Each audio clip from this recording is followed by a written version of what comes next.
Okay, so let's go into your laboratory discussion for CC2 pre-finals. That would be your adrenal and gonadal hormones. So for your objectives, first, you must be able to recall the hormones produced by the adrenal glands and the gonads by the end of the class. Next is you should be able to describe the hormones according to their function and target tissues, and also be able to distinguish which hormones stimulate and inhibit these hormones. Next is to be able to formulate and or construct an organized list of hormones according to function, target tissue, method of measurement, reference values, and diseases associated with these hormones. So first, let's go sa adrenal before ang gonadal. So your adrenal gland is found on top of the kidneys, kanang triangular structure up there. So both kidneys, so makita ninyo ang adrenal gland. So what is an adrenal gland? It is an organ that produces hormones and neuropeptides essential for life. So what are affected when there is a pathological condition of the adrenal gland? We have the blood pressure, electrolyte imbalance, as well as androgen excess. So we have two parts of the adrenal gland. We have your adrenal cortex and the adrenal medulla. So the cortex is the outer part, and then the medulla is the one inside. So for your cortex, the color is yellow. Ang origin niya would be the mesenchymal cells. Medulla is your dark mahogany na part, and the origin is your neural crest cells. First, let's talk about the hormones from the adrenal cortex. Okay, the yellow part outside. So what are the three hormones of the adrenal cortex? We have aldosterone, cortisol, as well as dihydroepiandrosterone sulfate, or DHEAS. We have three zones of the adrenal cortex. First, you have your G zone, or your zona glomerulosa, which synthesizes aldosterone. The function of this hormone is it is a mineralocorticoid, critical for the sodium retention, potassium excretion, acid-base homeostasis, and regulation of blood pressure. We have the F zone, or the zona fasciculata, which synthesizes cortisol and cortisone. I believe there's another one sa 9th edition, corticosterone, I think. It is a glucocorticoid critical for glucose homeostasis and blood pressure. Next, we have the R zone, or the zona reticularis, which sulfates DHEA to DHEAS, which is the main adrenal androgen. So here, makita ninyo, this is like a better illustration of the three zones of your cortex. Okay, here is your reticularis, up here is your fasciculata, and here, this layer here would be your glomerulosa. Okay, so next, let's go in the purpose of your free cholesterol. So it stores the adrenal steroids. Okay, so pag nagataas ang ACTH, or your adrenocorticotropic hormone, nagababa pod ang atoang LDL, okay, or your low density lipoprotein. In the process of steroid production, so makita na to from your hypothalamus, okay, the CRH from the hypothalamus, okay, will stimulate the release of your ACTH. Now, your ACTH stimulates the transport of your free cholesterol, which will be responsible for the steroid production. So, negative feedback loop means na it works in a negative feedback loop wherein pag modaghan na ang production, mubaba na pod mo-signal na pod siya na pababaon ang CRH from the hypothalamus. Okay. For your aldosterone, it is the chief mineralocorticoid that promotes reabsorption of water and sodium by the kidney to help maintain blood pressure and tonicity. Okay.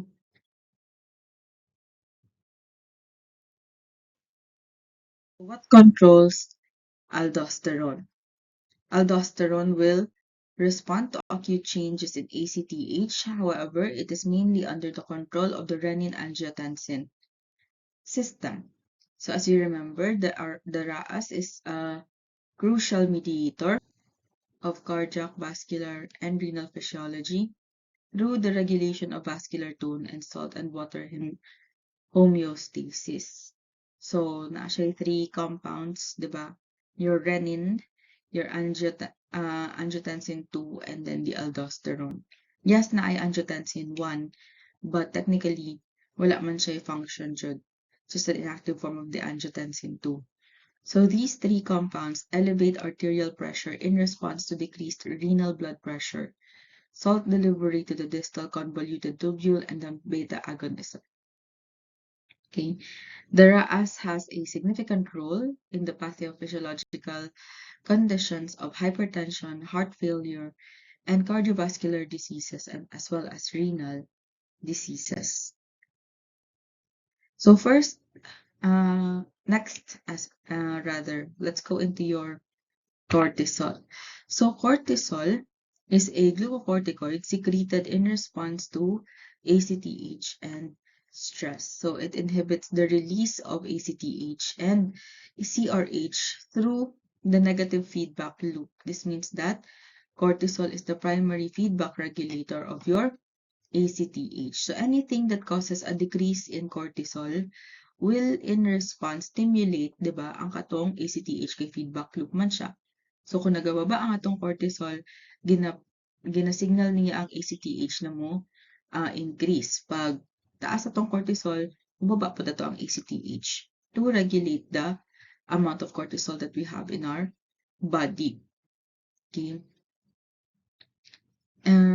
An increase in ACTH and CRH could lead to adrenal hyperplasia or overproduction of androgens depending on the enzyme affected. So, in cases where pituitary gland is destroyed naman, ACTH will be elevated while the cortisol will remain low. Okay? So, dili maabot ang or dili ta maka-form og katong cortisol even if taas ang ato ang ACTH.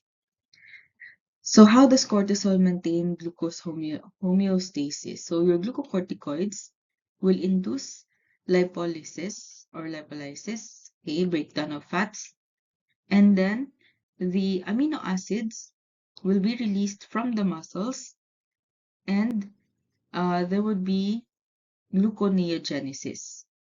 Okay?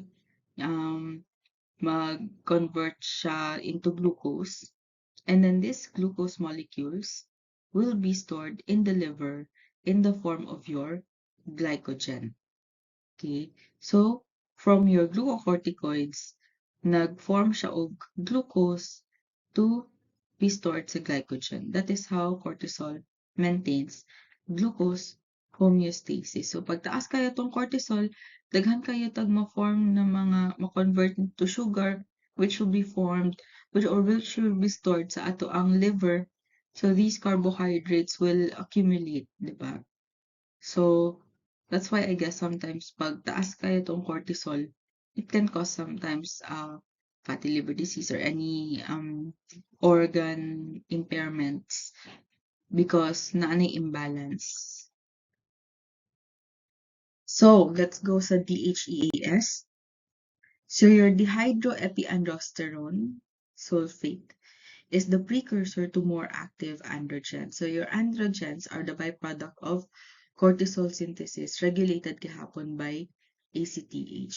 So, we have testosterone, 5-dihydrotestosterone, and your androstenedione. Okay, your R zone, the zona reticulosa, produces the DHEA steroids, which are your androgen and estrogen, and then your DHEA will be sulfated by the sulfotransferase enzyme. So this is an adrenal enzyme that is secreted daily. Okay. So now let's go into the diseases and disorders of your adrenal cortex. So we have 5 diseases of the adrenal cortex or disorders. You have congenital adrenal hyperplasia, primary aldosteronism, isolated hypoaldosteronism, adrenal sufficiency, and Cushing's syndrome. So first, for your congenital adrenal hyperplasia, it is a group of clinical entities that arise from absent or demolished activity of enzymes involved in steroidogenesis. Hyperplasia meaning it is the enlargement of organ size caused by an increase in reproduction of its cells. Okay. The most common form affected ang 21-hydroxylase na enzyme. Ang presentation niya is baba ang glucocorticoids which leads to increased in adrenal androgen production. In the laboratory, you will be able to find an increase in 17-hydroxyprogesterone, which is diagnostic of hormone deficiency, and it's the classic presentation in infants. Okay. And the second most common affected gihapon ng 21-hydroxylase.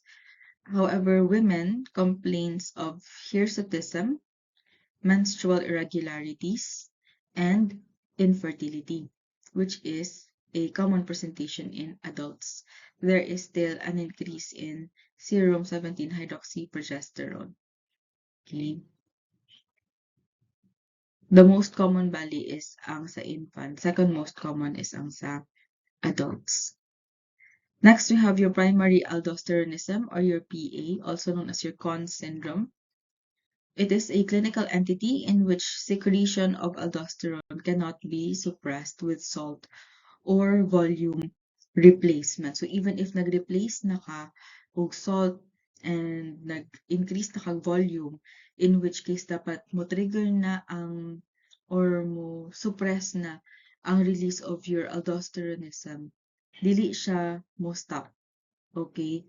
So you have an increase or uncontrollable increase in your aldosterone level. So the most common causes of your primary aldosteronism, we have an aldosterone producing adenoma, so tumor, or unilateral or bilateral adrenal hyperplasia. So there is an enlargement in your either one or both of your adrenal glands.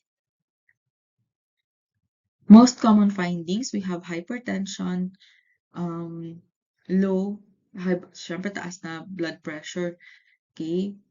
And then low potassium, okay? Because nag-retain tag sodium, nagasigi-sige tag retain og sodium, ginapagawas na to ang potassium. We have metabolic alkalosis, okay? And then we also have increased risk for vascular disease or stroke. Okay, so grabe na pressure sa ato ang blood. If we have more than 160 over more than 100 na blood pressure reading, we would need more aggressive screening. Also, if we have drug-resistant hypertension, baba na potassium with hypertension, if we have the presence of adrenal mass or family history of early hypertension with stroke, or first-degree relatives with cases of primary aldosteronism. Now let's go into your laboratory procedure. We have 2 initial lab tests for PA. We have plasma aldosterone concentration or your PAC, and then we have plasma renin activity. If the result is more than 15 nanograms per DL sa PAC or more than 30 sa PRA, it would be suggestive of primary aldosteronism. Preparation for the patient. So whenever you're testing for aldosterone, it should be in the morning. Patient has to be awake for at least 2 hours before testing and seated siya 5 to 15 minutes before the draw. No sodium intake so as not to further either increase or decrease or affect ang levels of your aldosterone, and it is okay to take hypertension medication except ang katong mga mineralocorticoid antagonist. Confirmatory lab testing, we have oral salt loading, and we have IV saline or saline infusion test plus aldosterone measurement. So while we are doing the salt loading and the infusion test, we have to do also aldosterone measurement. For the oral salt loading, we have to consume 5,000 milligrams of sodium chloride per day. And then on day 3, we measure the sodium, creatinine, and aldosterone concentration using the 24-hour urine specimen. The result would be suggestive of primary aldosteronism if the urine sodium is more than 200 MEq, and then your urine aldosterone is more than 12 microgram per 24 hours. So, asa ang creatinine? So, ang creatinine is there to assure that we did the proper collection of your 24-hour urine. So, that is the basis of the accuracy of the specimen collection because, diba, your creatinine is being excreted at a constant rate. So, if medyo erroneous ang ato ang collection, there will be a taas siguro na standard deviation from the actual value supposed to be sa ato ang creatinine. Next, we have your saline infusion test. You have the IV infusion of 2 liters of sodium chloride within 2 hours. After 2 hours, you measure the plasma aldosterone concentration. So specimen ani would be your blood since we are measuring the plasma. The result, if normal, ang PAC should be less than 5 ng per DL. However, if taas gihapon siya, more than 10 ng per DL, so it could be diagnostic for your primary aldosteronism. So, ngano mo baba dapat ang plasma aldosterone concentration? Because if okay ang ato ang system or kanang organs or adrenal glands, dapat pag mutaas ang salt volume nato from the saline infusion, then it would trigger the aldosterone levels to go down because it does not need to retain sodium anymore. Okay. However, if daot jud ang ato ang adrenal glands and it cannot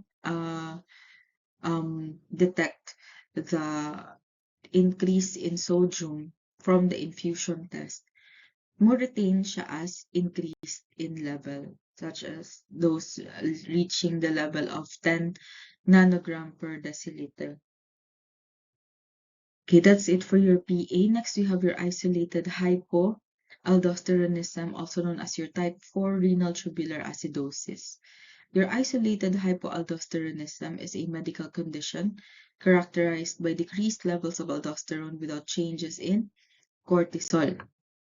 Okay, other conditions manifested would be adrenal gland destruction, chronic heparin therapy, following unilateral adrenalectomy, and G-zone enzyme deficiencies. This disease, ang kaning isolated ninyo, is seen in patients with mild renal insufficiency, such as your diabetic patients. So the laboratory presentation would be mild metabolic acidosis, high serum potassium, low urine potassium excretion, and low renin. Okay.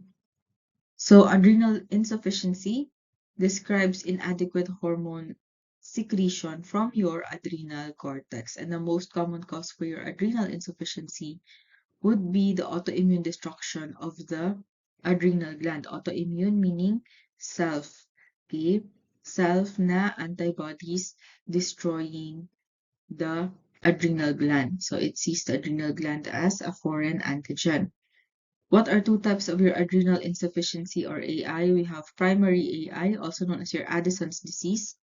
Okay, please do remember ang mga other names of these conditions. We have Conn's syndrome, di ba? We have type 4 na ano to kaganina, and then we have here adrenal insufficiency, na primary, also known as your Addison's disease, and we also have the secondary adrenal insufficiency. For your primary, there is an inadequate release of glucocorticoids, mineralocorticoids, adrenal androgens, and reduced production of adrenal hormones, and despite of adequate stimulations. Even if mag-stimulate na ka, dili gihapon siya makaproduce o katong adrenal hormones nimo. Okay? And then, for secondary AI, the adrenal gland function is preserved, so okay ang adrenal glands, but the stimulus for hormone release is insufficient or absent. Okay, so the pituitary gland failed to release adequate na ACTH. So, pag primary, adrenal gland is ang problema. Pag secondary, the pituitary gland is the problem. Okay, usually there is a tertiary. Pag tertiary, then you can say the hypothalamus could be the problem. Okay, then we have the laboratory procedure for AI. We have the ACTH stimulation test, or the adrenocorticotropic hormone stimulation test.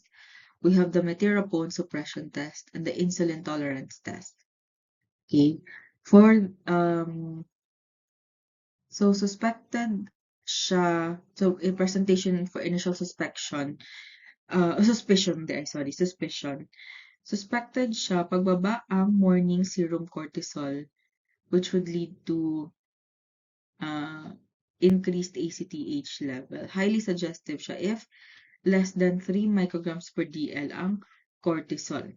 So for primary, the initial test would be your ACTH stimulation test. For secondary, that would be your meteropone suppression test. Okay? So for primary, we have the adrenocorticotropic. Secondary, which is ang, di ba, katong para sa pituitary gland, which would be the meteropone test.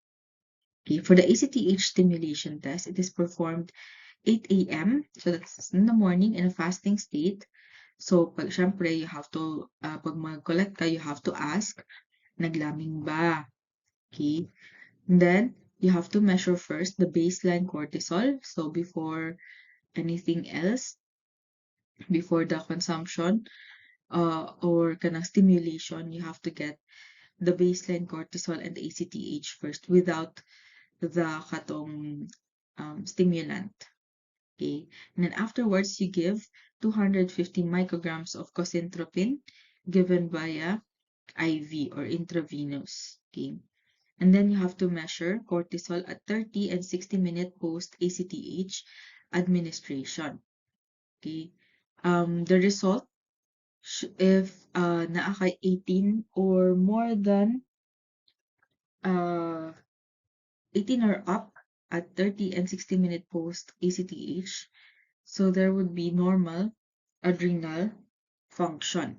But if baba gihapon siya at 8 a.m., like we said earlier, then even if kanang nag-stimulate na ta, then it could be indicative of adrenal insufficiency. Next, we have your meteropone suppression test. So your meteropone blocks some enzymes in the steroidogenesis pathway.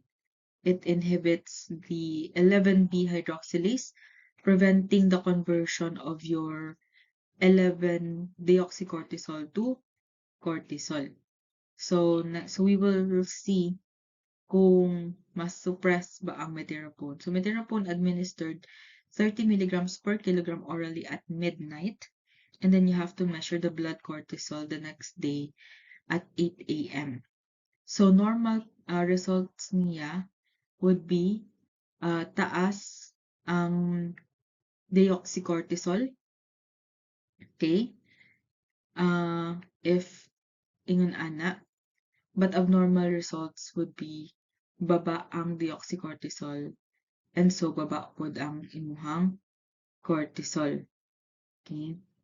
So that is for your meteropone suppression test.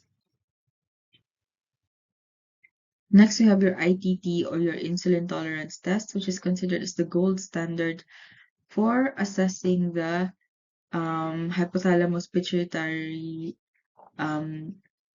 axis or your HPA axis, and it assesses the integrity of the entire HPA axis. Okay, so your glucose and cortisol is measured at 15 minutes and then 15 baseline, 15, 30, 45, and 60. So 15 minutes before, then baseline, 15, 30, 45, 60, and then so on. Then you have to induce hypoglycemia. Okay? How do you know if okay na ang hypoglycemia na level?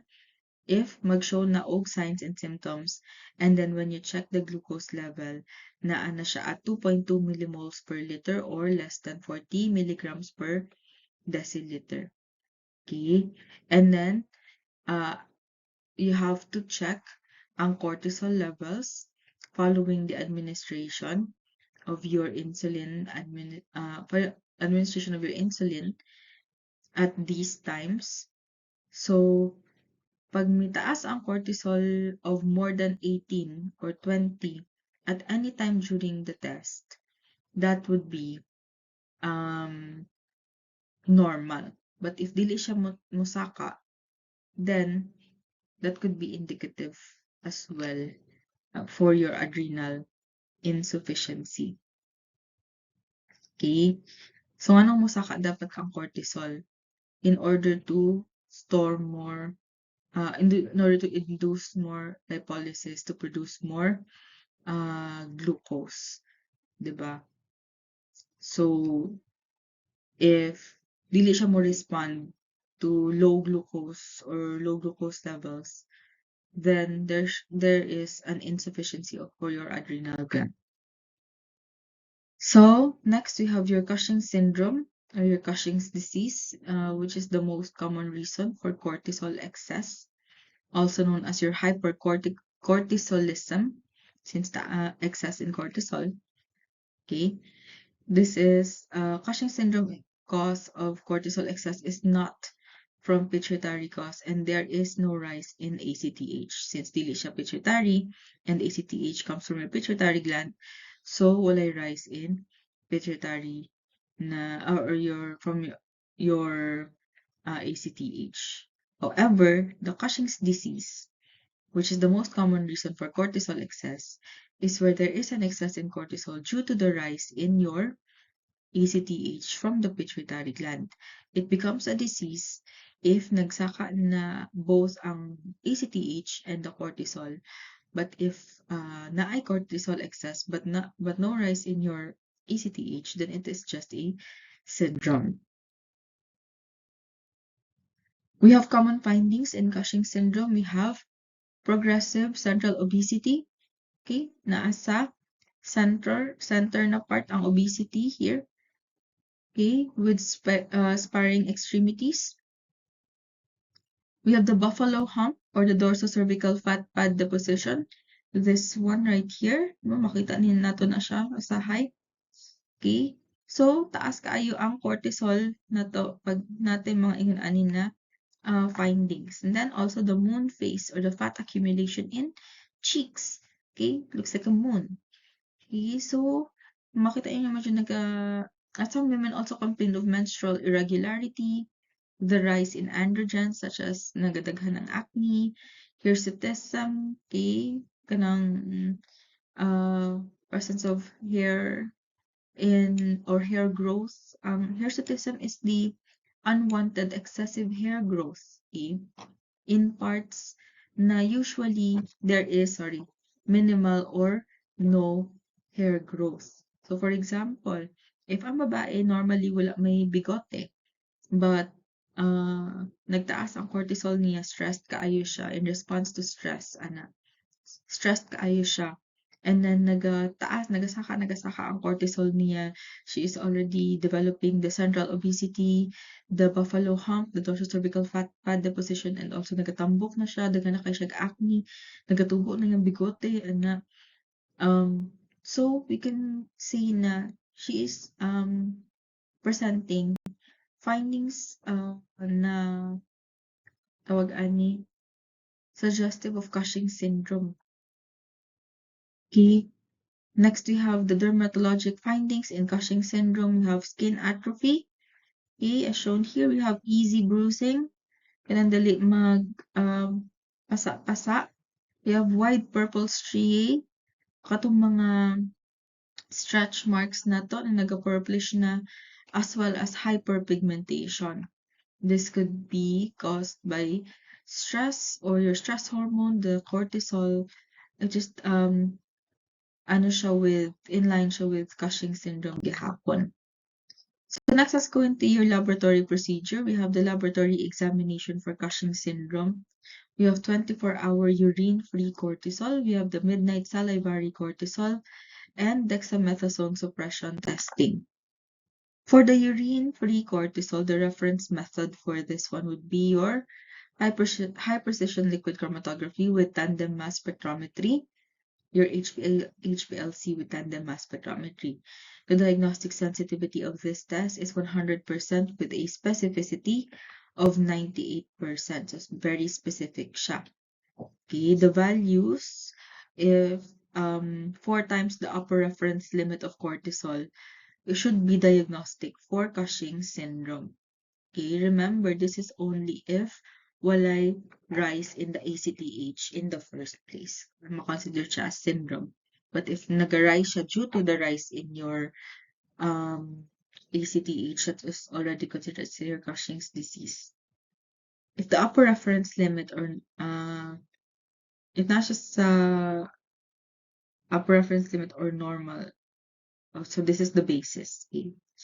110 to 138 nanomoles per 24 hours or 40 to 50 micrograms per hour. This is the upper reference limit or upper normal limit. Okay. Then we could have false positive na cause if nagat intake tag fluid of more than 5 liters a day or urine volume of more than 3 liters per day. Pseudo-Cushing syndrome would be caused by depression, anxiety disorders, alcohol intake, poorly controlled diabetes, and morbid obesity. Pseudo-Cushing meaning not necessarily due to a problem in the adrenal gland. It's just that naga-undergo kag ingon ana because naga-imbalance lang siya because naa kay other psychological na disorders or metabolic disorders such as diabetes. Or what if naalan jud kay obesity? It is not necessarily na naa kay central obesity or kanang buffalo hump na ka or nagatambok na imong nawong just because na kay Cushing syndrome. But basin, obese na jud ka. Ana. Or not necessarily central obesity ka because of cortisol excess, but because it's just your, what do you call that? Beer belly, alcohol intake. Okay? Nagadeposit na siya tanan sa imong stomach or frontal or truncal obesity na ka. Or anxiety disorder, ano ka, or depression, maybe stress eating ka, which would cause the following na kanang mga, or napabayaan na nimong imong self, which is why nagakos og mga ingon ana na mga cravings. So that would fall under pseudo-Cushing. Okay? So only 1% of the total adrenal secretion appears in the urine as cortisol. But if it is this fraction that provides the valuable aid in the diagnosis of adrenal disease. So doubling of the serum cortisol results in 5-fold increase in unbound cortisol. And the free cortisol clearance by the kidneys is directly proportional to the unbound serum cortisol. Steep rise in cortisol clearance will be seen. Okay, so serum cortisol reflects the sum of the CBG bound and the albumin bound cortisol, and only the free cortisol is filtered by the kidney. So the kanang makita nimo na cortisol sa kidneys, those are your free cortisol. So unbound free cortisol is unaffected by conditions and medications that alter the CBG and albumin concentration. Okay? So, pag mag-double gani ang serum cortisol, ang unbound na cortisol 5-fold increase. Okay? Pag nag-excess na ang unbound, tanan na siya makita sa urine because the unbound lang man ang gina-filter sa urine. Okay? So, pag pseudo-Cushing siya, it is an entity characterized by overactivity sa ato ang hypothalamus pituitary adrenal axis but without true Cushing na syndrome.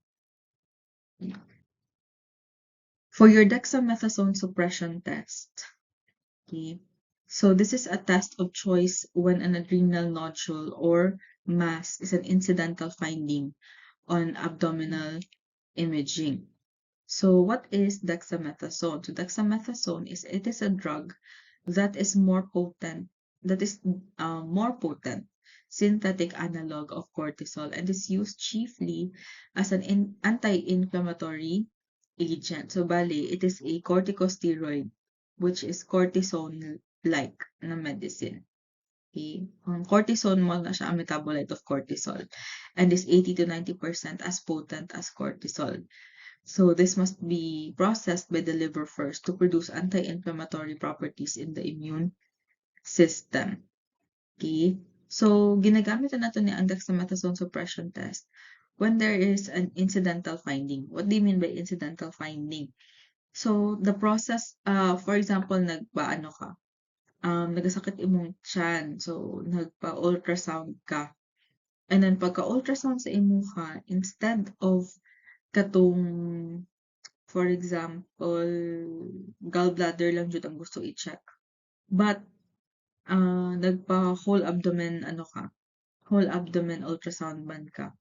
Although ang gusto na to i-focusan is ang gallbladder or ang kidneys or but we found a nodule or mass during abdominal imaging located sa adrenal glands ninyo. That is an incidental finding. Wala gituyo, kumbaga.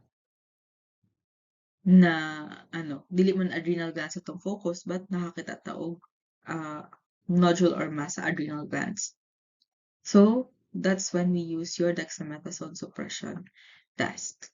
Okay, you have to administer 1 milligram of dexamethasone orally between 11 p.m. and midnight, and then we draw plasma cortisol between 8 a.m. and 9 a.m. Next, you have your midnight salivary cortisol. Patient will chew on cotton pledget for 2 to 3 minutes. Okay, and then you place the pledget into a plastic tube or you can passively drool directly into a test tube. So, method used to measure the midnight salivary cortisol would be immunoassay, which is widely used, or we could do liquid chromatography and tandem mass spectrometry or spectroscopy, which is useful in evaluating for surreptitious use of steroids and for steroid excess in those using inhaled na steroids. So those using inhaled na steroids are those na mga asthmatic, naga-inhaler, diba? Ang to for asthma is your steroids or naga-use of surreptitious use of steroids such as those na naga-gym, na naga-steroids, we can use LC-MS, MS, or we could also do IA or immunoassay. Chewing cotton pledget, ang kanang cotton pledget mo na murag cotton, what do you call that? Ano siya murag capsule? Murag folded, rolled na cotton, but not cotton ball. Okay? Itong mas intact. You chew on it for 2 to 3 minutes to absorb the saliva. And then you place the pledget into a plastic tube. That could be a means of collecting the saliva, or you could passively drool directly into a test tube. For screening population, the special population, if we are screening pregnant women, we use urine-free cortisol. If we are screening for patients with renal failure, we use the 1 milligram dexamethasone suppression test. However, if we use those suspected of having cyclic Cushing syndrome, we use the midnight salivary cortisol. The urine-free cortisol levels normally rise during the second and third trimesters. Therefore, urine-free cortisol values greater than 3 times the upper limit of normal are considered consistent with Cushing syndrome. Okay. And then the DST, or the dexamethasone um, suppression test, is not affected by renal impairment, which is why we can use it with patients with renal failure. And those having cyclic Cushing syndrome or kanang um depende sa time, or mas ano siya sa time, erroneous ang iyahang time, dili siya consistent with the rhythm of your body clock. Okay, we can use the midnight salivary cortisol. Okay.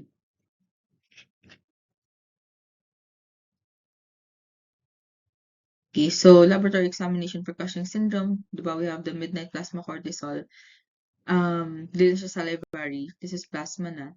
And then we also have the 2-day low dose DST.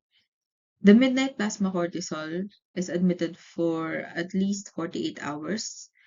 Okay. And the insertion of the IV access must be before 10 p.m. And the patient should be sleeping at the time of the draw. Okay. And then if the midnight plasma cortisol is more than 7.5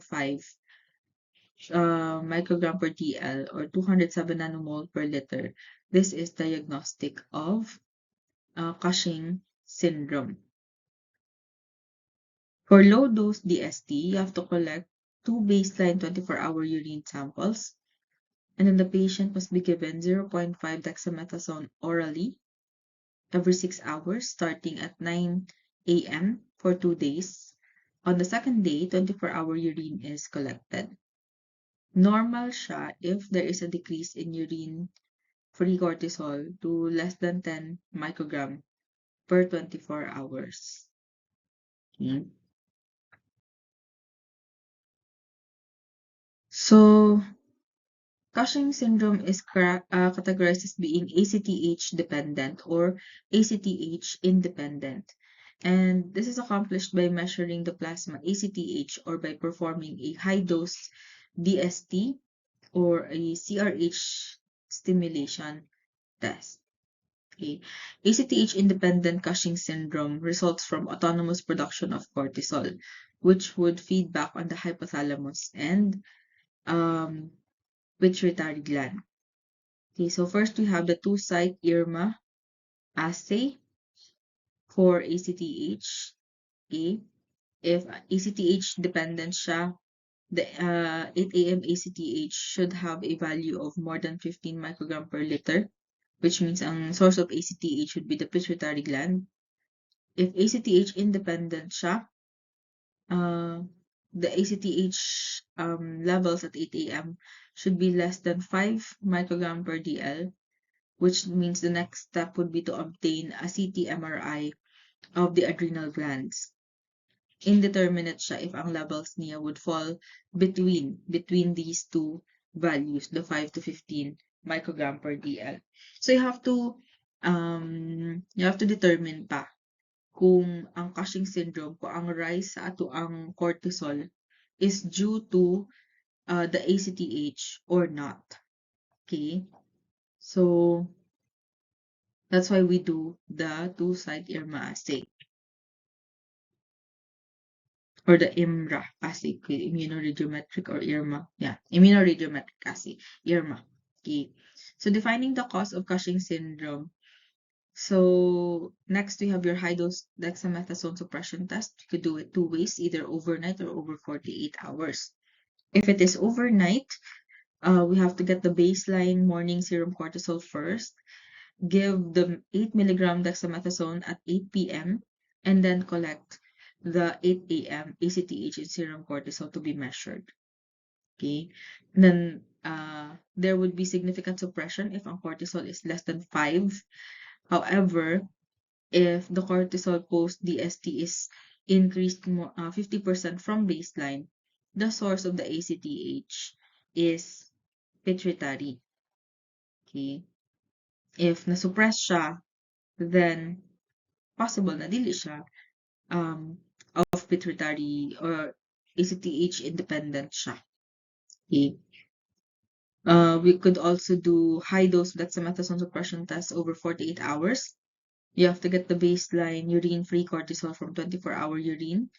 We give 2 milligrams of dexamethasone administered every 6 hours for 48 hours, and at the end of the study, urine-free cortisol or serum cortisol should be measured. Low urinary cortisol or suppressed serum cortisol of less than 5 milligrams per DL, the source of the ACTH would be pituitary. The gold standard would be the inferior petrosal sinus sampling or the IPSS. Okay, ACTH level in inferior petrosal sinus or peripheral vein is determined. A ratio of 2:1 or greater without CRH, or a ratio of 3:1 or greater with CRH means the ACTH hypersecretion is from pituitary, not ACTH independent. For the lab presentation of DHEA, so DHEA and DHEAS, 10% is produced by the gonads. Pag magtaas ni siyang duha, there will be adrenal hyperandrogenism. So, taas ang mga androgens na to. Pag mo saka pod ang testosterone, there's adrenal and gonadal hyperandrogenism. Okay, the tests, we have plasma DHEAS, we have plasma DHEA, and then urinary 7-ketosteroids, which would identify patients with adrenal causes of masculinization for females or feminization for males. Kaya na ay imbalance in your androgens. Next, we have your adrenal medulla, the one inside. Function niya is to produce catecholamines from tyrosine. So tyrosine, diba, is an amino acid. And your catecholamines regulate the body's sympathetic response to stress. So these are usually the first responders to stress by acting within seconds. So your cortisol acts, although stress hormone ang cortisol, but your cortisol acts within 20 minutes. These respond to stress by acting within seconds. Okay. So what are catecholamines? They regulate, like we said kanina, they act within seconds. Effects of catecholamine is to increase cardiac output. Okay, grabe ang heartbeat, increase ang blood pressure, naga-divert ang blood toward the muscle and brain, and it mobilizes fuel from storage. Okay, so these are your fight and flight hormones. That's why pag ma-stress ka, for example, whenever you feel like you are in danger, nagataas ang catecholamines, kaning epinephrine or epinephrine dopamine. Okay, so mas naga-act ka within seconds, grabe ang heartbeat nimo, grabe ang blood sa brain nimo, ana. But your cortisol is mostly, it causes, an increase in cortisol causes more on the chronic side of stress. Like if you've been experiencing stress for weeks now and makita na nimo ang effect niya physiologically, and not the kind na within seconds now, like when you're in danger, like when there is a fire na nagasaka ni tanan. Okay? So, dopamine sequestered into vesicles and converted into norepinephrine and then stored until nerve stimulation causes the release. Now, your norepinephrine is converted into epinephrine by phenethanolamine and methyltransferase or PNMT, cortisol dependent. Okay, so cortisol dependent ni siya. Increased cortisol would also mean increase in epinephrine. So that's why duha sila na mahimong stress hormone. But mas ginaingon na ang cortisol mismo ang considered as the stress hormone. When there is adrenal insufficient, okay, meaning there is also baba in cortisol, okay, Ang ratio ani for females, that is 45 parts norepinephrine and 1 part epinephrine. And then for males, there is 24 parts norepinephrine to 1 part epinephrine. Now, your epinephrine is the main catecholamine secreted by the normal adrenal medulla, which is 80% na siya. Okay. So, next. What are the diseases and disorders of the adrenal medulla? We have pheochromocytoma, which arise from your chromaffin cells. Okay? So, ang ano niya, tawag dyan siya is pheochromocytoma paraganglioma or PPGL. Pheochromocytoma arise from the chromaffin cells. Paraganglioma arise from sympathetic ganglia. So the malignancy from the paraganglioma is present 35% more than ang katong sa pheochromocytoma, which is present in 10% of the people. Okay, so there is a dusky colored tumor after staining with chromium salt, and this arises from the adrenal medulla, diba, which is inside, diba, ano siya, dark colored siya inside. Your paraganglioma, also known as your extraadrenal pheochromocytoma, is present in the skull base, the neck, the thorax, abdomen, and also your pelvis. The triad niya, or the symptom here, the clinical triad, there is palpitations, headaches, as well as your sweating. Okay, we have initial tests for pheochromocytoma paraganglioma. Okay, we have plasma-free metanephrines and your 24-hour urine-fractionated metanephrines and catecholamines. Your plasma-free metanephrines are for patients with higher risk for PPGL. Your 24-hour urine-fractionated metanephrines and catecholamines are for patients with lower risk of PPGL. For your plasma-free metanephrines, so patients should be in supine position for at least 30 minutes, okay? Because your upright posture activates sympathetic nervous system and stimulates the release of your norepinephrine. Okay, if there is metabolism of the norepinephrine, there will be false positive na result. So dapat naka-supine position siya. So that means nakahiga siya facing with your back against the bed. Okay, so wala siya nagkulog. Hayang siya. So blood draw for plasma fractionated metanephrines, and then the method used would be high performance liquid chromatography or radioimmunoassay.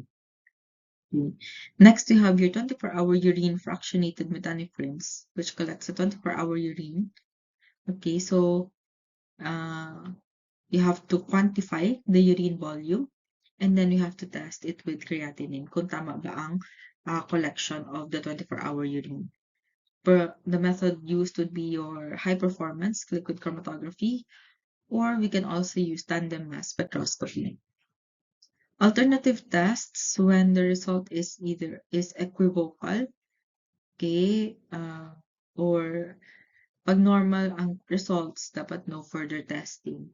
However, if patient presents with spells such as katong clinical triad gihapon niyan, or nagashow gihapon siya og katong sweating, palpitations, maana, you have to repeat the test with 24-hour urine collection na.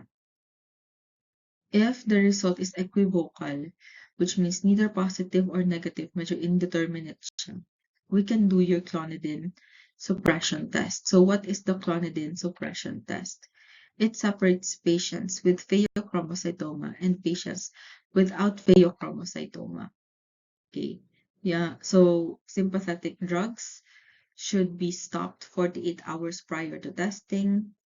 Okay, so ano lang nato ni ang clonidine suppression test. If the plasma catecholamines are greater than 5.9 nanomoles per liter, so it is unreliable in those with normal or mildly elevated plasma catecholamines.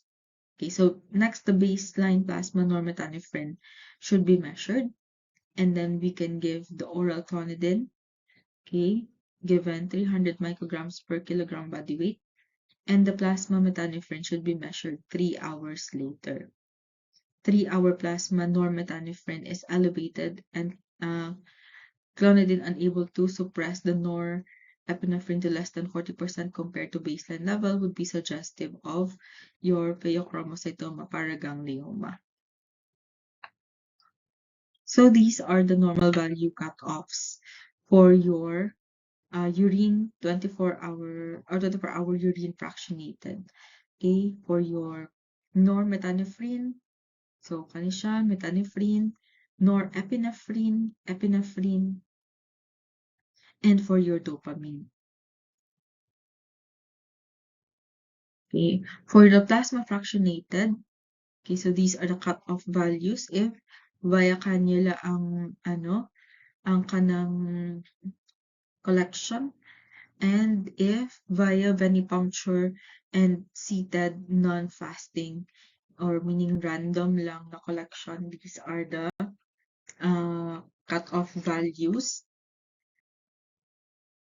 For the imaging, okay, if CT versus MRI, mas gina-prefer nato ang CT scan. So CT scan is the first choice for thorax and pelvis. Your magnetic resonance imaging would be preferable for skull base and neck paraganglia. Now your 123I MIBG would be preferable for metastatic. So usually mga ingon ani mga radioactive, no? Mga more on the cancer part na lang siya. So metastatic PPGL, recurrent disease or prior radiotherapy, or if nagka-prior radiotherapy na siya with 131 IMIBG. We could also use your PET scan, your FDG PET, okay, option for detection of metastatic disease. Okay, so if we want to check for metastasis, we can use the PET scan. Okay. However, your 95% of your paraganglioma or pheochromocytoma paraganglioma, they appear normal or more frequently sa abdomen or pelvis. Now we have adrenal incidentaloma. So this is the adrenal finding, okay, or incidental finding, an adrenal mass greater than 1 centimeter that is discovered on imaging while evaluating for non-adrenal pathology. So dili man adrenal pathology ang ginaan na to, pa nakakita taog more than 1 cm na adrenal mass. So that is an adrenal incidentaloma. So these are the tests done for adrenal incidentaloma. We can do CT scan of the abdomen or MRI of the abdomen, but in selective na cases, we can also do a PET scan. Okay, so these are different examples of your machines used for imaging. Okay. We could also do a fine needle aspiration biopsy or your FNAB. Di ba nag-sopas man mo karon? So your FNAB must be done after ruling out pheochromocytoma. So this helps distinguish between adrenal and non-adrenal malignancies. However, it cannot distinguish between an adenoma from a carcinoma. Okay, if smaller size siya, it has a better prognosis. However, 90% of your adrenocortical carcinoma is more than 4 centimeters in size. So that would be it for today's discussion on adrenal and also your gonadal na hormones. Okay, so